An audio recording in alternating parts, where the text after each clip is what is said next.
Unspoiled Network podcast. This is Spoil Me, covering One Piece, episodes 231 and 232. In these episodes, it turns out the Going Merry isn't savable. I'm not sure whether to believe this or if it really means that we're about to move on to like a new era of ship for our crew. Welcome to Spoil Me.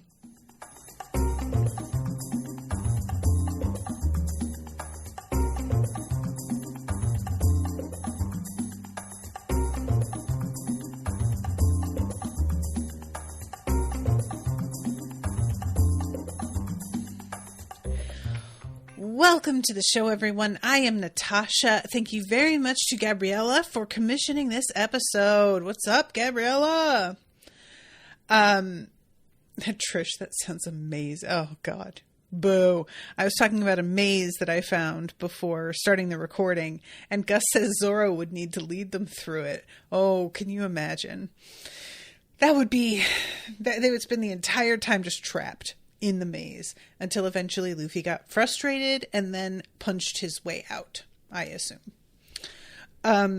So we start this first of the two episodes off with Zorro immediately dealing with the Frankie family. Is that their name?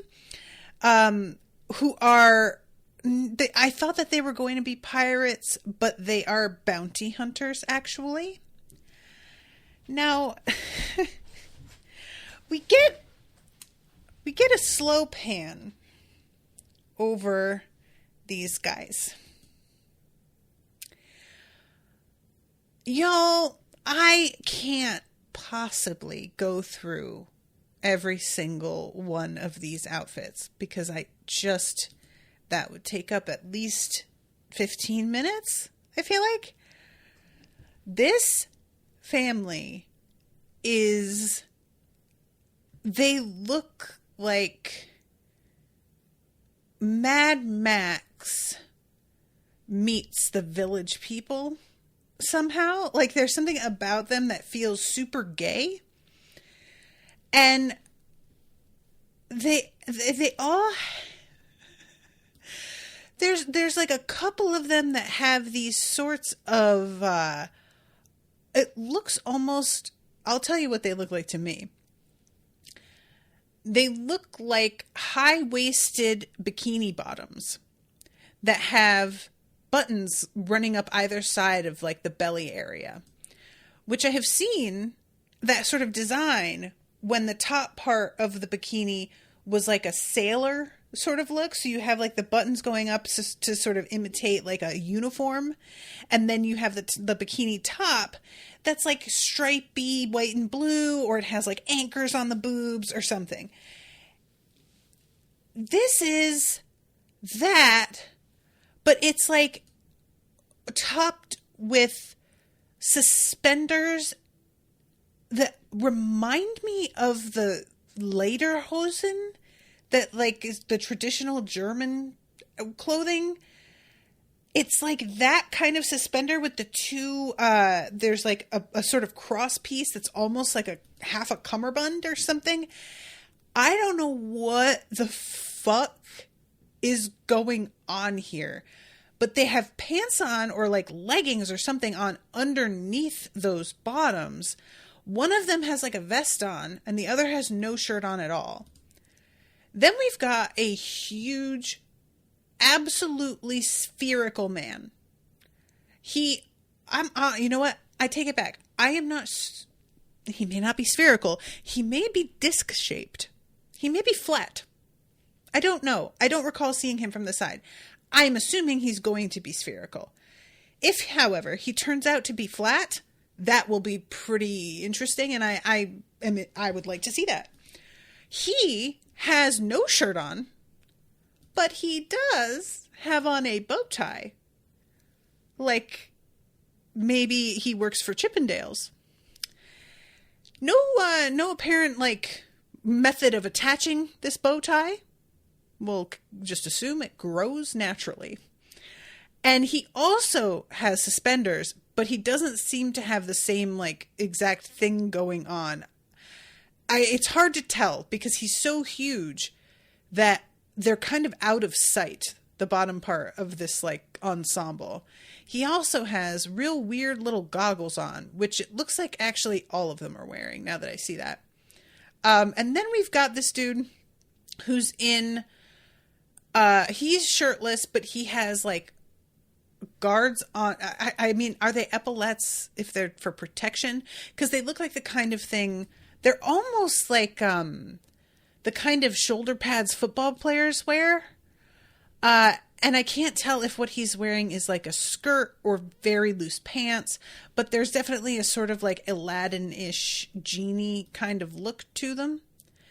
And then moving past him, another guy in these weird sort of bikini bottoms, but he has a scarf tied over his head in the style of grandma going out in the rain to get a quart of milk from the corner store.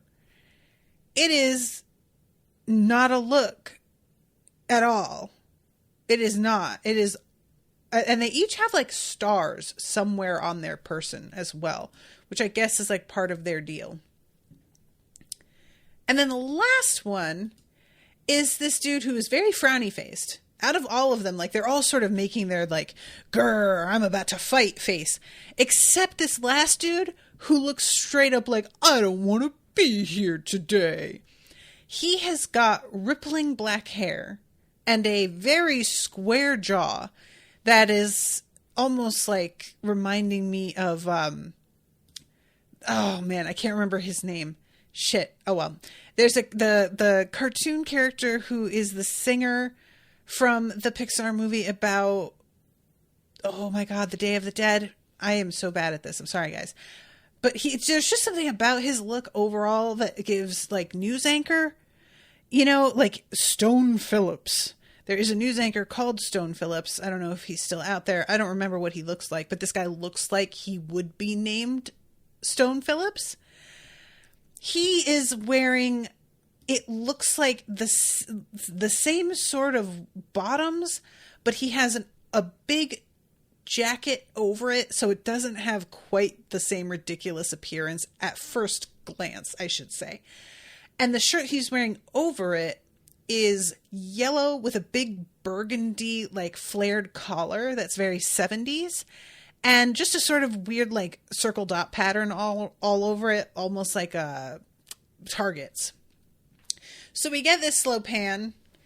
All of these dudes are about to go up against Zorro by themselves. And their plan is to take Zorro down and then wait for his crew inside the ship and jump them when they get back on board and take all of their shit. I can't believe that I forgot to mention this, but most of them, their bottoms are fishnet tights. Straight up big, wide, sexy fishnets. That's really what gave the vibe, along with, like, the way that this lederhosen thing is. The straps almost come up across the chest in a way reminiscent of, like, a harness. It's not a harness, but, like, you know what I'm saying? There's just, the overall effect of the look is very different than the overall, when you take the components and look at them. The effect is a lot more Bear going to gay pride parade. But when you look at each individual piece, it feels very raided my girlfriend's closet for random shit she said I could borrow because she doesn't care what happens to it because she doesn't wear any of this anymore, kind of thing. So anyway, Seraphim says that is the best way to describe them ever. I think he's supposed to be egg-shaped. The round guy is named Tamago. Tamago is Japanese for egg. Oh, he looks too round to be an egg. Maybe I just haven't seen him from the right angle. Because again, that was a very specific, like, view they were giving me right there. So yeah, they're very confident that they're going to be able to deal with Zorro. And of course, he takes one swing, sends the first dude flying. The rest decide that they are going to go up against him anyway, despite him being obviously more than they can handle. Another swing, and these dudes all go flying in every direction. And when I say flying, I mean they are hundreds of feet in the air and then just plummet down into the water. And then he's like, all right, and now back to sleep. And honestly, you did your job. You get to go back to sleep, Zorro. I think that's fair. I like, ordinarily, I might be like, wait and see if they try and come back at you again. No, these guys are not going to try it again. They are done for now. Trish says, if I saw the Frankie family at a pride parade, I'd just nod. Exactly. I don't think there's a single woman in the mix either. Not to say that there isn't any single like woman member, but it looks like it's all dudes. I don't know if they're related by blood or if they're just called the Frankie family and they're, just people who have teamed up. But I'm assuming that they're all related to one another just because I kind of enjoy that idea. So one of them, who is not with the rest of the crew, is hanging out outside the bank, looking not at all suspicious, in his later hosen bathing suit and a white cowboy hat. And he's got like gloves that come up. There's something to his look because he has leggings that go all the way down over his feet, plus these like long gloves that come up to mid forearm that very much looks like a comic book superhero, like a 60s one though, back when they kind of were a bit janky, goofy looking, and you were like, how was anybody ever afraid of a guy dressed like this? And they go up to the window, and evidently what they do here is they just can bring gold up to a bank, and the bank will be like, here's what we'll give you for it. Now, I don't know how this works anyway. If I were going to try and like trade gold for cash, my first thought would be a pawn shop. And that's a bad idea because a pawn shop is going to rip you off. Like that's part of why they do what they do. So for all I know, if you make an arrangement with a bank for them to weigh and evaluate your gold, you will be able to trade it off for cash. But I don't think that's how it works. It doesn't matter because you can do that here, and I completely accept this. It's basically like video game rules, where you just like there's a place where you can trade your treasure for actual money to use in the game. And whatever you sell, they'll take. It's like the Nook store in Animal Crossing, except they will not take rotten turnips, which, frankly, if you guys would provide me a trash can also, I could just deal with that myself. But no, now I just have to leave them somewhere until I get a trash can, which is really unfair. So this dude who is at the window, literally leaning up against the fucking counter, just going, what do you want? Make this quick. We're busy. And I was like, wow, that is really shitty customer service. Look, I have been here. I know what it's like. But, sir, this is not the way to do this. You are about to get reported to your supervisor. So just fucking stand up straight. Christ almighty. So they dump their treasure onto the counter. And immediately this guy loses his mind, and we cut to him running to his boss in the back, telling him how much gold these people have. And this boss has an amazing mustache. It's kind of a reminding me of the bad guy from... This is just going to be me not remembering names and like asking you for help. That's my whole podcast. But this is reminding me of Jim Carrey's character from the Sonic the Hedgehog games, the movies. I can't remember. Dr. Electro? Is that it? Something like that. But it's that kind of mustache that kind of like goes up at the ends, or it's almost like Wario, actually, now that I think about it. I love it. Just for the record. I love it. So he says, well, take them to the VIP room. And we go to the VIP room and see Nami, who is sitting very closed off looking. arms crossed, knees together, and like tilted away from Luffy and Usopp in this way that, like, if you were watching a bad sort of probably Fox-based like pundit, they would bring on a body language expert to tell you what she's feeling, as if you couldn't simply intuit that from the extremely obvious signs here. But this is somebody who is not pleased and doesn't really want to be like associated with the people who are next to her. She is wearing, by the way, an outfit that I don't think I really gave any notice last time, but she has a full different look this time around. She's got the same general style of sandals that she's had before, but they're like a dark blue, and she has a white mini skirt now with a short sleeved matching dark blue collared button up and a pale blue necktie. A weird sort of look. I don't dislike this outfit, but it is sort of odd. Seraphim says Dr. Ivo Eggman Robotnik. That's the one. Have you guys watched those Sonic the Hedgehog movies? They are so fun.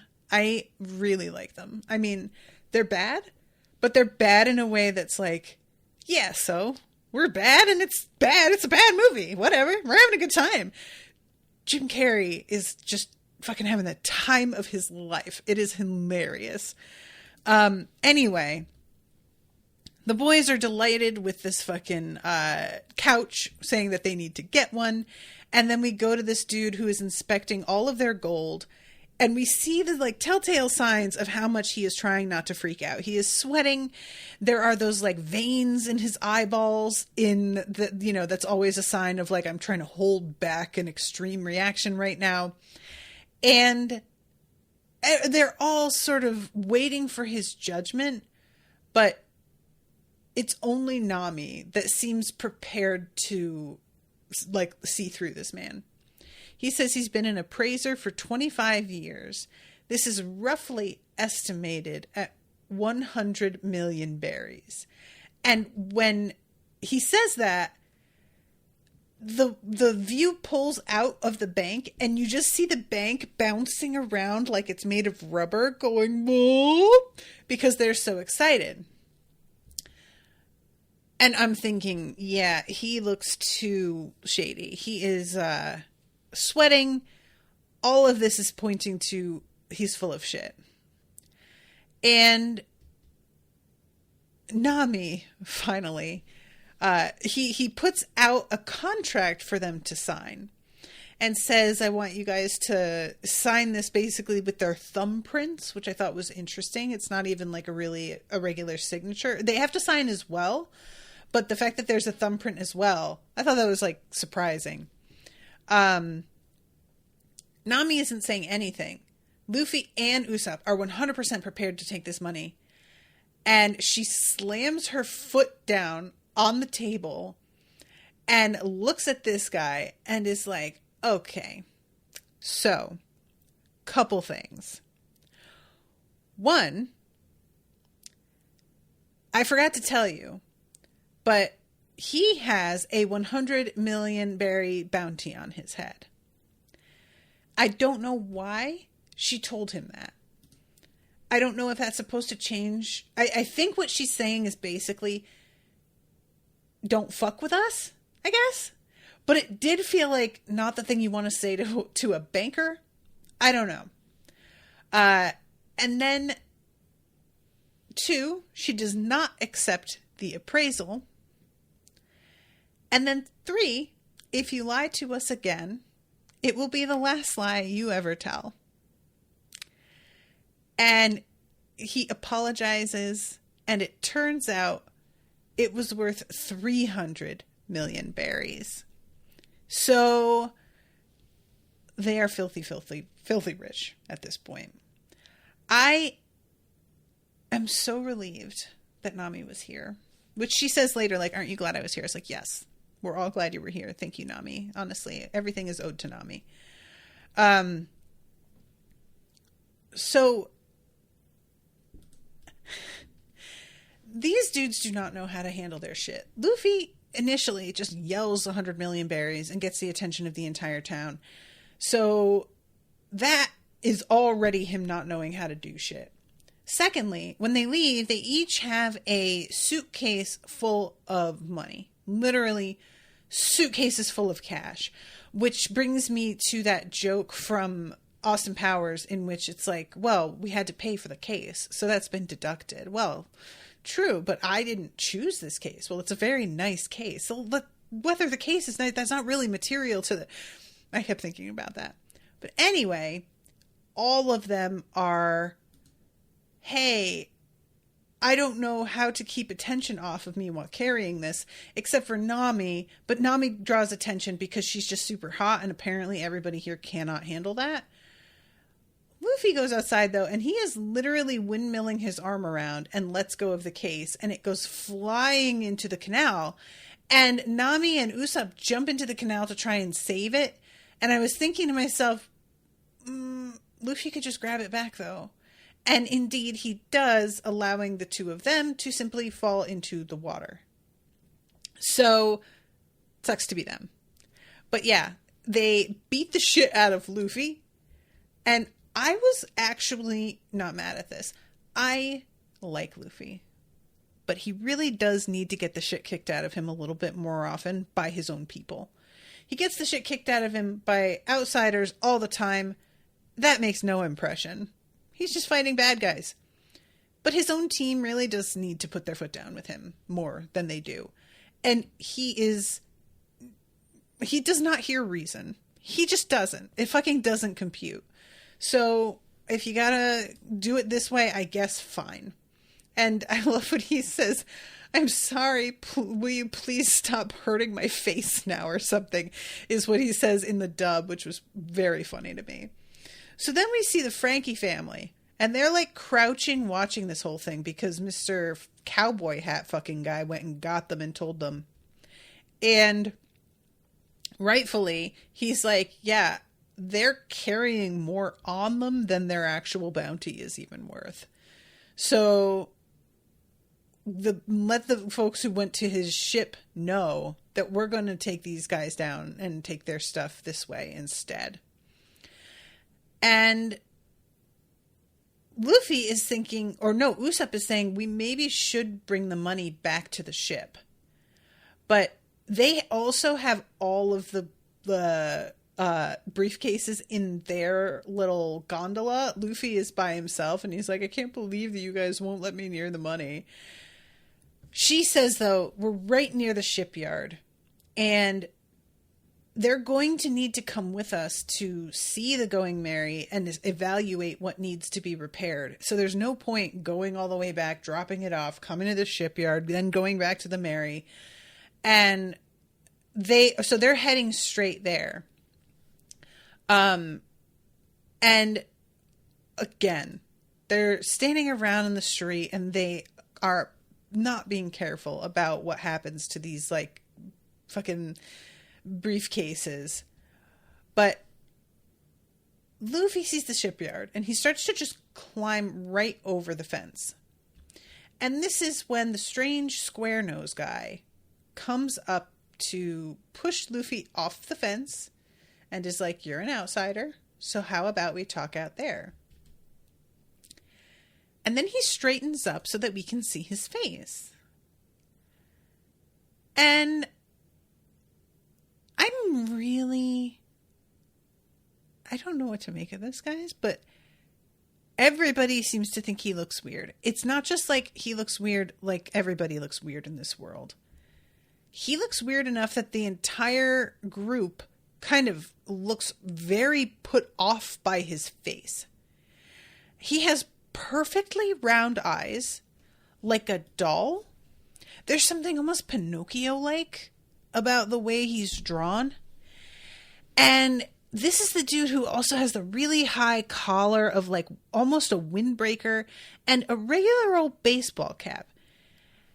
And his deal is that he's really fast and can like kind of fly. I don't know if I want to say fly. It's like he can glide long distances because he can run so fast, you know? But this dude is honestly, when I picture, if you're going to tell me like, oh yeah, the guy is like 32, married, he's got 2 very young children, and he runs marathons for like his fun free time, this is the guy I picture. It's all his entire vibe is wholesome to the point of being like off-putting for me. And they mention at one point how the way he talks makes him sound a lot older than he actually is, because he has a very sort of like Ned Flanders, like, you know what I'm saying? It just, there's a quality to the way that he talks that feels extremely Midwestern American. And his entire look is the most ordinary outfit of anybody that we have seen on this show so far, I think. It's just, if he was wearing this walking down your street, you would never glance twice at this man. It would just be sure. It's just his nose and his creepy doll's eyes that make him stand out at all. Otherwise, he would be forgettable. And I do not understand what makes me so uncomfortable about him compared to the other absolute fucking weirdos we met just this episode, for example. But a dude like this, I'm like, okay, either he is a pedophile or a serial killer. Maybe both. I don't know. I don't like him, and I think that's irrational. It's not fair. He seems perfectly nice. He's doing his job. He seems quite professional. All that said, very creeped out. Deeply. Do not care for the dude.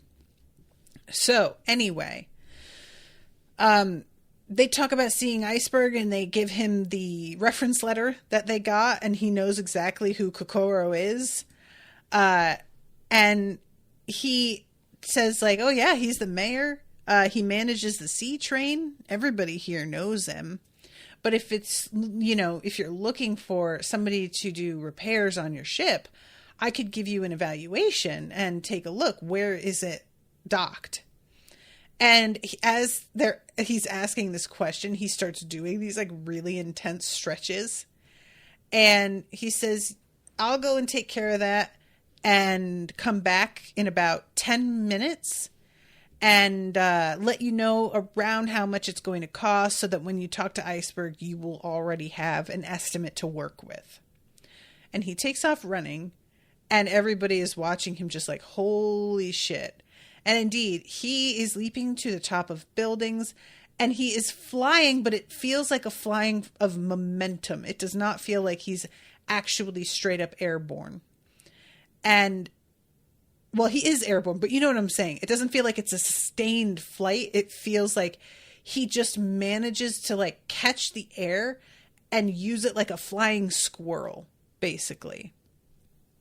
So yeah, he bounces off, and while he's flying through the air, all of a sudden here comes Iceberg up behind them.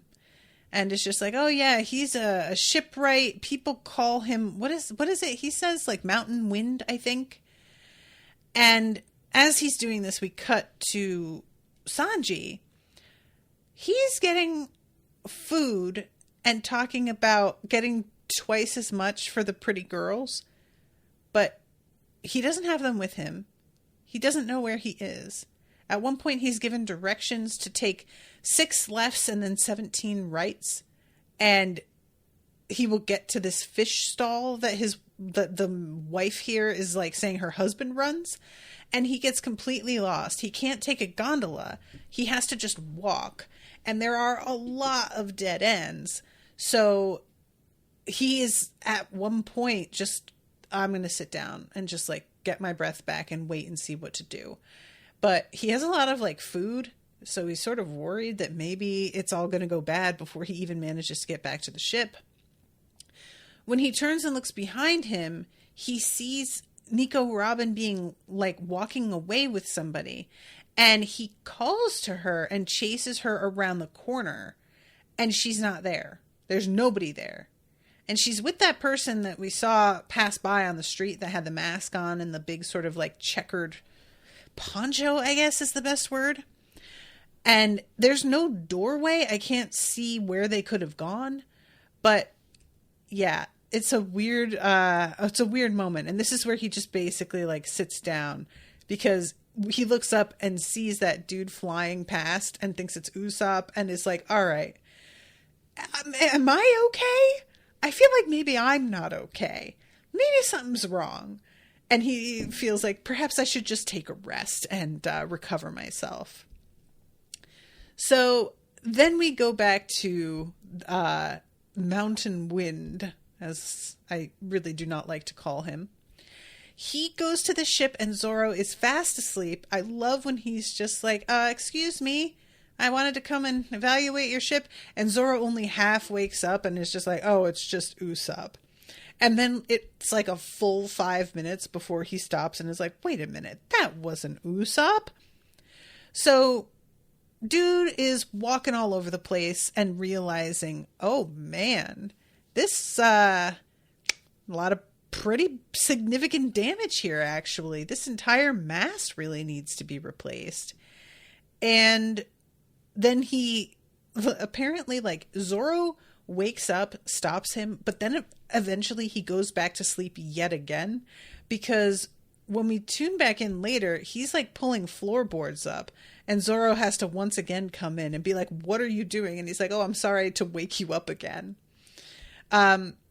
So we cut from there to Iceberg and Khalifa. Khalifa, as it turns out, is a fighter in the same sort of style, it seems, as Sanji, where she like does a lot of kicking. I am interested to see what he will feel upon meeting her, because I would think that Sanji would be pretty into her, but we have seen Sanji just see a woman with glasses on who looks exactly the same as Nico Robin, but like glasses and freckles, and he was like, ugh. So I don't know, maybe the fact that she's like a secretary with her hair in a bun and glasses and he will not be interested. But anyway, Gus says he's just skydiving and then jumping off whatever he lands on, I guess. No parachute needed. Seraphim says parkour. Yeah, that's basically like, it's like he's doing an extremely airborne version of parkour. Like, what if parkour, but you were on the moon and weighed almost nothing? Seraphim says his name is Kaku. Am I saying that right? Or just call him Squaresup. Like Usopp, but square. I want to say I'm not doing that, but I really could see myself doing that. So I'm just going to leave that door open for myself. And, you know, I may forget his name and then I'll just go with that. So sure. So yeah, Iceberg is looking around at all of them as Khalifa reads to him the like information that she has collected on this crew. And everybody has little moments of looking startled here. The one for Usopp is just overall how much information they have in general about the entire crew. But Iceberg himself, when he hears Nico Robin's name, stops and looks kind of flipped out. And I was just like, oh boy, what does that mean? So, and he's not eager to tell them, because at one point Luffy asks him, is there something wrong with her? And he's just like, oh, no, well, no, I don't. And he's just doesn't want to share anything about what he knows. And it doesn't seem like Khalifa knows either, because she relays this information and there's no sort of significance to the way she says it, or she doesn't look at him when she says it, nothing. And I do too. I love when he introduces himself and he says his name, her name, and then he's like, oh, and this is a little mouse I found. I don't have a name for him yet. I'm gonna say Tyrannosaurus. y'all, I love this so much. I love it. I'm just, guys, I love it. There's like multiple things. First of all, I love that he just found this mouse. I thought this mouse was like a thing. I thought this was like a gimmick of his. I thought he was like guy who has mouse, like the other guy who has pigeon. No. He's just walking around and found this mouse and was like, oh, hey, buddy. And puts him in his pocket. And this mouse is like, nice, cool. I'm in a pocket. This is awesome. I'm just going to chill. The mouse seems to be delighted. There's something about the spontaneity of that. And the fact that like when we join him, this is a brand new thing for him also. I don't know. I just adore it. And he says like, I need to get a cage and I need to get food. And Khalifa's like, oh, I got all that shit already. It's on lock. And he looks at her and is like, what? Shit, you are really on top of things. Damn. Just doing my job. I also appreciate very much, and you know, this may change, but I'm not seeing it changing. One, definitely reading Iceberg as gay. And I do not feel any sort of like attraction between him and Khalifa. So I also appreciate that because this sort of thing can easily kind of get gross. And it just genuinely, when he looks at her and is like, oh, nice, good job. It feels purely, really, what would I do without you? It's not like patronizing, you know, and her just doing my job. There's no sense of, I'm just doing my job. No, genuinely, she's just like, you have a pet mouse now. You will need things. I got the things. It's not a big deal. It's fine. And I don't know. I just really enjoy the two of them.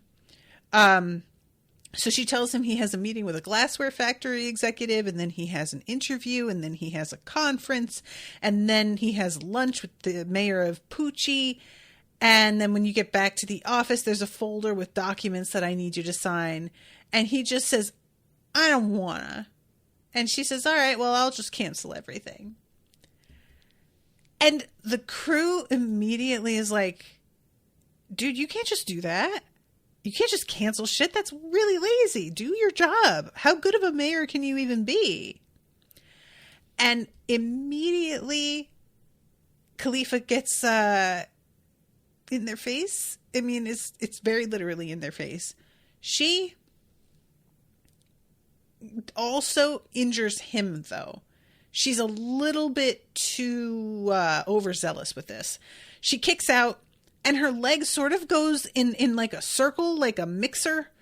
I don't even know. But overall, it just doesn't feel like there's a lot of aiming. It's just a general, like, everything in this direction is going to see my wrath. We see at one point a real weird shot of Usopp, and there's like a crater in his face that his nose is sticking up out of. It's a real weird animation moment. But anyway, she's like, don't you dare disrespect this man. He is a leading shipbuilder and, you know, and the head of his field and works very hard and does the best he, you know. And I love that we cut to like a bunch of random dudes out in town. And one of them says, oh man, she just went off on all of them. And in the dub, one of them says, I wish she'd go off on me. But in the sub, it just says, I want her to kick me too. It is basically a step on me, mommy, is what's going on. And I am really enjoying it. It's so rare for the men in this universe to like be simping for a woman because she is in charge. It's usually just like, oh, she's got big titties. She's just a woman, you know, it's just like very easy. But the fact that they're into her because she just beat the shit out of some people, I find that very enjoyable. And yeah, immediately it's just like, I'm sorry. I just lost my temper there for a second. But show him courtesy. And then when we go to Iceberg, he's like, yeah, keep her from getting angry. Because when she gets angry, I also get hurt. And immediately the crew is just like, you're yelling at us for being like discourteous, and you just fucking gave this man several black eyes. But okay. So they show him the letter from Kokoro. He reads it, and then he immediately rips it up, which they interpret as him refusing to help. What he says is the lipstick mark was creeping him out, which I thought was pretty funny. But what I was hoping he was going to say was just, I read it. I didn't need it anymore. I just tore it up. Why do I need it? Because, like, you know, I would definitely read it as you're not helping me. But it would be just kind of funny of like, yeah, it said, here you are, and here you are. And now that paper is not anything. So he tears it up, and they immediately begin to plead their case. Oh, we really need your help. The Going Merry is so beat up. It's like, I don't know how we're making it out of here without you, like, you know, doing some repairs on it. And he immediately just says, okay. Again, very enjoyable. This whole bit, he's really fun. And then he's like, and besides, you know, Kaku has already gone to make an assessment of your entire ship anyway, so you know it's already underway. I'm kind of bored, actually. Do you want to, like, tour of the factory? I could show you around. And Usopp says, really? You canceled everything just to give us a tour? And as they all begin to move away, he turns and looks over his shoulder and sees the money is gone. I think it's him and Luffy have lost theirs. Nami, if I am not mistaken, has been holding onto her briefcase the entire time. So they've got 200 million berries at this point. And when they turn around, like, because they're first going, where did you drop it somewhere? And then he looks over and he sees the fucking Frankie family sailing off with they have the things open and they're gazing at the money. And I'm like, guys, you could have just fucking been on the DL a little bit more and they wouldn't have immediately known who to go after for this money. But evidently the Frankie family, like, we find out later that Iceberg is familiar with them, but I don't think are like from here, if I'm not mistaken. I may be wrong, because Khalifa calls them like a nuisance. So I was seeing them as being people who were around a lot, but maybe they are just straight up from here. Either way, though, I really think that they should be a little bit smarter than to try and steal right from underneath the mayor's nose when we just saw what the fuck the shipwrights will do to people who try to fuck around. I thought they made it very clear we are not the ones. And the Frankie family is still out here just pushing it. Pick your battles, man. You guys do not know how to handle yourselves. You are bad at this. Oh, right. Okay. Usopp was carrying both, says Gus. Okay. So it is like Luffy's is gone, but it was gone from Luffy's hand before this because he already had showed that he fucked up. Fucking... I just can't with the fact that Nami is the only one to rely on ever. Usopp at least has more like awareness of his fuck ups than Luffy does. Luffy genuinely, he will fuck up and just not see it. He doesn't know when he's fucked up. Everybody else has to like explain it to him in excruciating detail before he's like, oh yeah, I could see that's not great, huh? But Usopp immediately is like, oh, I just ruined everything. And that's better. But he still just ruins everything sometimes. And I just need there to be somebody with their shit together a little bit more than just Nami. It can't always be on her all the time. Look, I'm just saying this because I personally am somebody who is like tired of having to hold things together a lot. This is me projecting, and I'm going to take it outside. So yeah, these dudes take off with this money, and at the same time, there's this other guy who is a shipwright that apparently is a gambler and he owes some people money. And he keeps trying to tell them that like he will pay them back. His name is Paulie. which I really do enjoy the Paulie being so ordinary because it feels like he's just from The Sopranos. He's the one wearing that shirt that almost looked like a Target on the front, the yellow shirt. He's got a cigar in his teeth. He's got sunglasses or maybe goggles pushed up on his forehead, and what looks like kind of a denim jacket with a bunch of cigars in the area that one would normally carry ammunition, much like Smoker did. And this guy is running away from the people he owes money to, and he does this very sudden escape thing where he leaps off the side of a overhang and jumps onto the gondola that the robbers have taken off with. So he jumps down there, he uses his ropes, and I'm looking at him flailing the ropes out thinking he's going to use these to stop his fall. But no, he keeps coming down. The ropes are just out, and he uses the ropes to wrap around these guys' heads and pull them toward each other to knock their heads together, and they just go into the water, and he lands in one of the gondolas, and it's the one with all the money in it. And he doesn't even realize for quite a while that he has this money. He just wanted to get away from those other dudes. But at one point, Usopp is yelling, "Oh, hey, thanks, man. We really appreciate your help because they took our money." And because this dude works for the shipyard, so they're assuming that this is him helping. And then he looks down and he sees the money, and it's very clear that if there hadn't been anyone around to see this and help, he probably would have just taken off with it. But thankfully, we've got Pigeon Man. You guys can remind me who Pigeon Man is.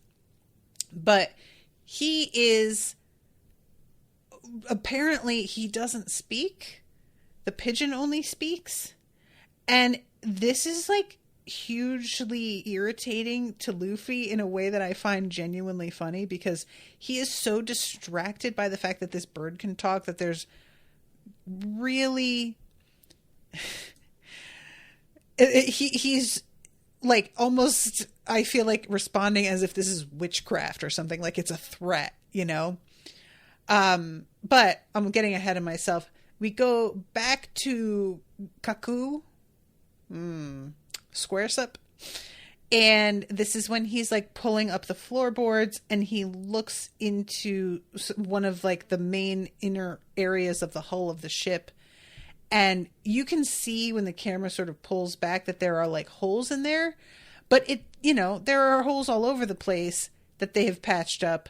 I'm just assuming that this is going to be something that's I almost thought, what if it's there's treasure down there that they didn't even know was in the ship already, because it's under floorboards. But anyway, we don't see him again after this moment until he comes back to the friends, the rest of the crew, and reports to them what it is he found out. So, Lucci, Rob Lucci, Seraphim. Okay. Lucci is, real weird guy, because what they wind up deciding is that he's basically doing ventriloquism. I don't think that's it. I mean, it's a live pigeon. You can't do ventriloquism on a live animal. Ventriloquism is the bird's mouth is moving.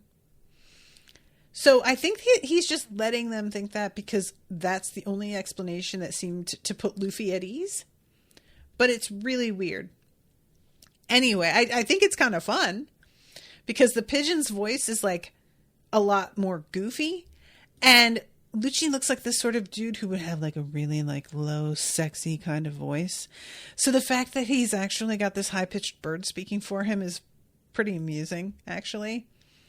And Iceberg, for his part, is just man, I'm sorry, guys. That guy is a real idiot. Let us take care of him. And glad that we got your money back. Khalifa tries to say something about how, he did try to take it, but if not for him, the Frankie family would have gotten away. So I guess it's good.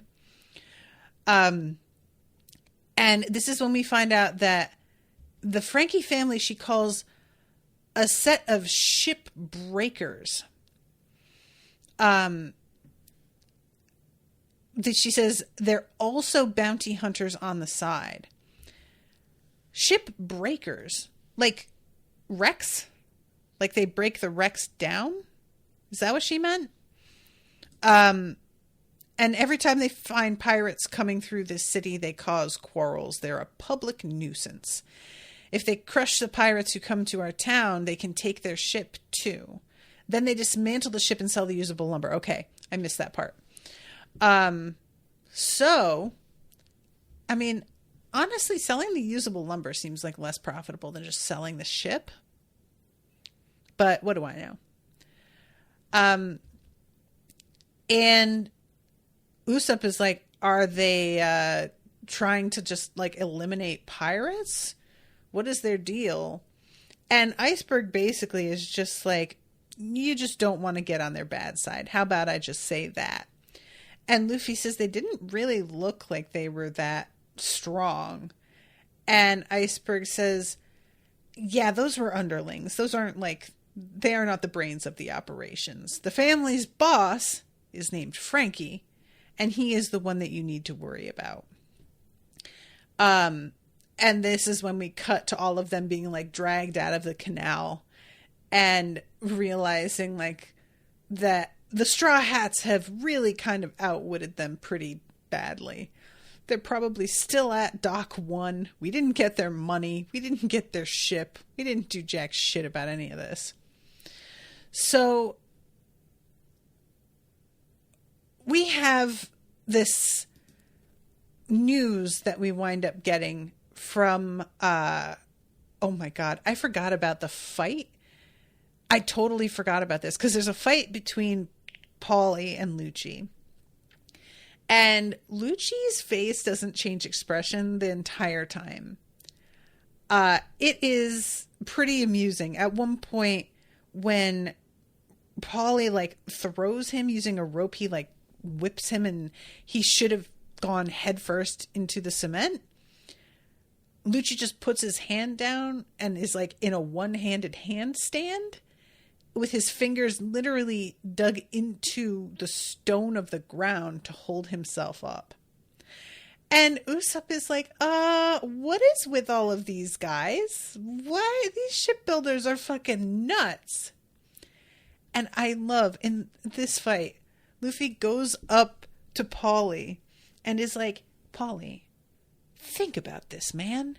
You're fighting that guy, but he didn't say that stuff to you. The pigeon said that stuff to you. You're fighting the wrong one. I cackled at this. He is so dead serious. He's so earnest about this. Just like, hey man, what the hell? And it was just so funny.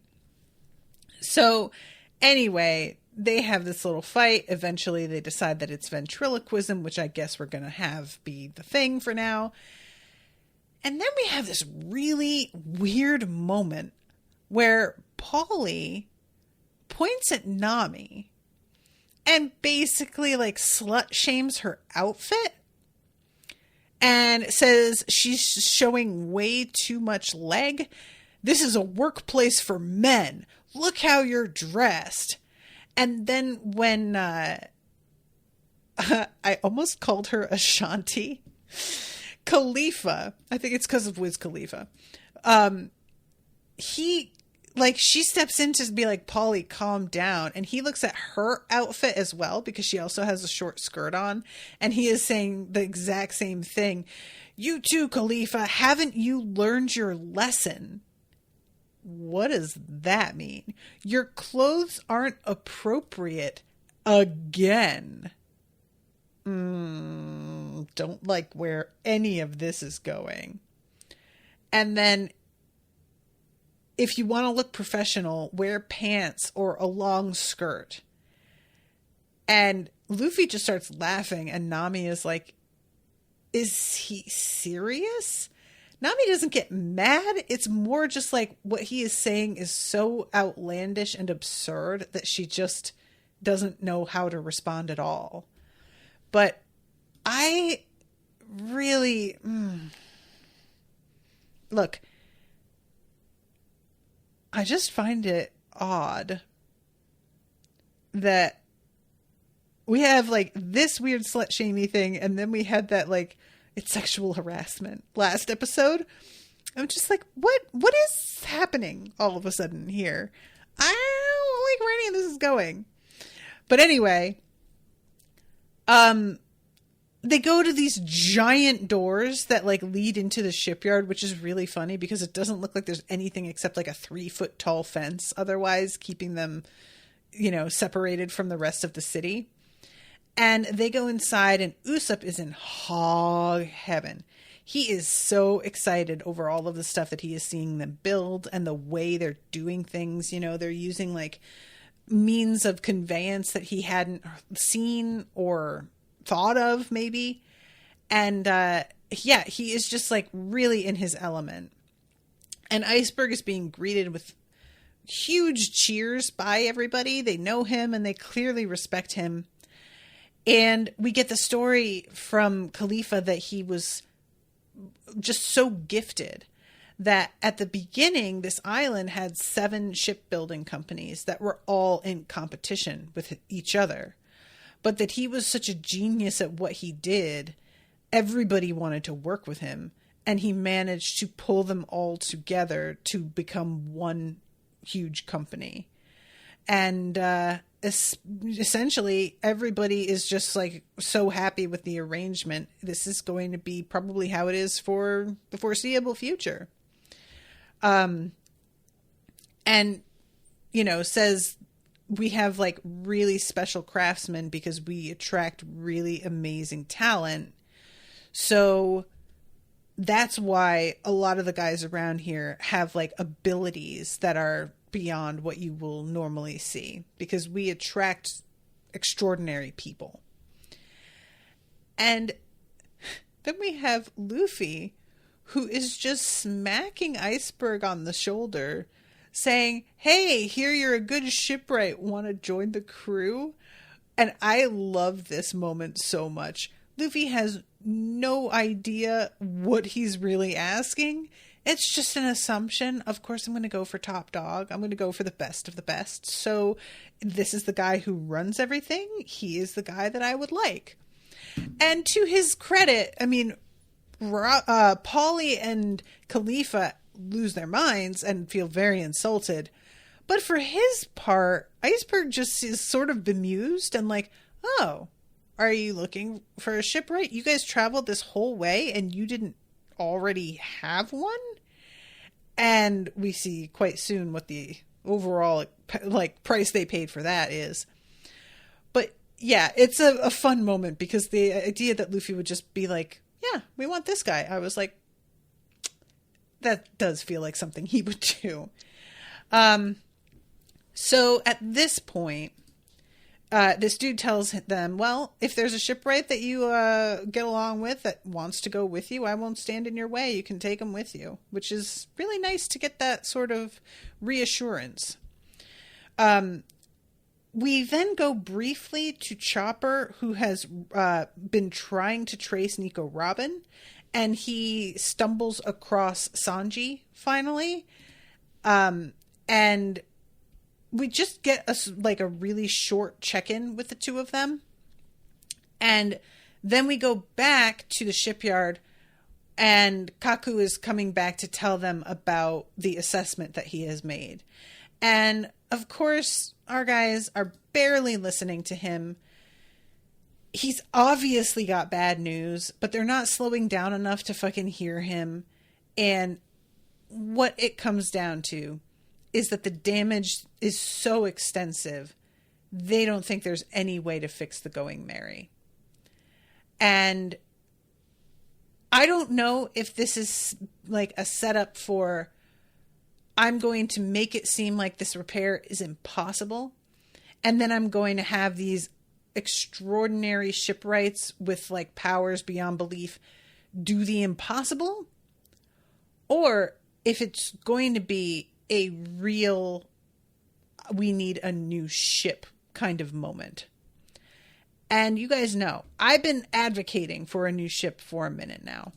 The Going Merry is adorable in its weird way, but it doesn't really like suit the crew at this point. Like, I just feel like it was from such a long time ago and feels sort of disconnected from everything. And I don't know what I would choose instead, really, at this point, but I feel like it is time. So personally, I am hoping that we get an actual new ship. But as for what that new ship should contain, I mean, I would love it to be like bigger and weirder. But I also know that we don't spend as much time just on the ship as I would kind of like, to be honest. So I don't know, maybe they're going to be doing this so that they can set up that they can stay on the ship for longer periods of time. Or maybe that they should be like more like ready for battles. Maybe they're going to be doing more in terms of assault or defense, and they're going to need a ship that's more equipped for that. I don't know.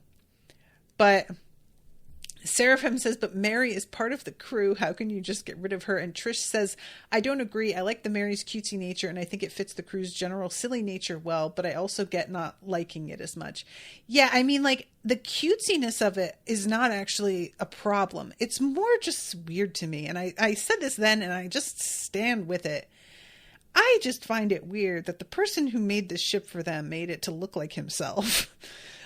That's a weird bit. Like, that guy was not a particularly important character. And for his face, low-key, to be the one that we just see forever from now on it's just kind of strange. Like, I wouldn't be mad if they decided to make it look like a silly animal, but because they picked something together. Maybe if they gave it a head like one of these like little sea dragons that they put the gondolas on, to make it look like that would be kind of cute, you know? It can be goofy, but I just feel like from the moment they got the ship, I was kind of like, really, man? You just like modeled this after yourself and then gave it as a gift? I guess. So since then, I've always just been sort of like, this thing is weird. So yeah, Seraphim saying, but Mary is part of the crew. I guess. Not for me. I don't really I don't have that attachment to it. It just never really hit for me. I always found it a little bit strange. And I know that that's the whole energy of this entire show, but yeah, I just never really got over my initial reaction to it. So yeah, I'm kind of rooting for a new ship.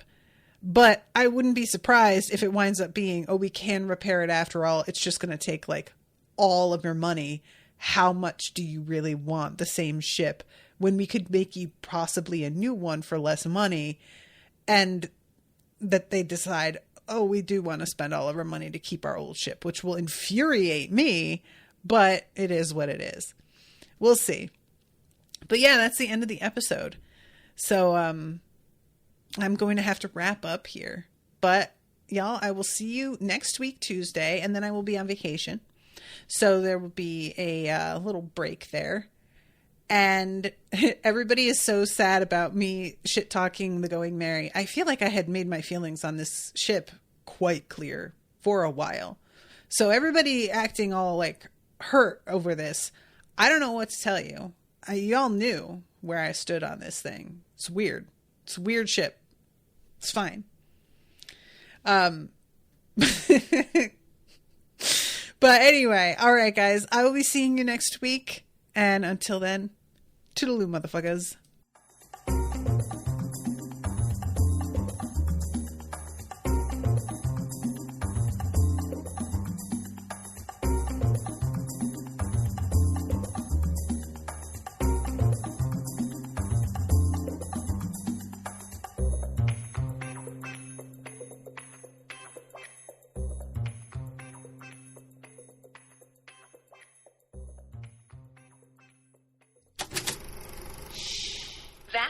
Unspoiled Network podcast.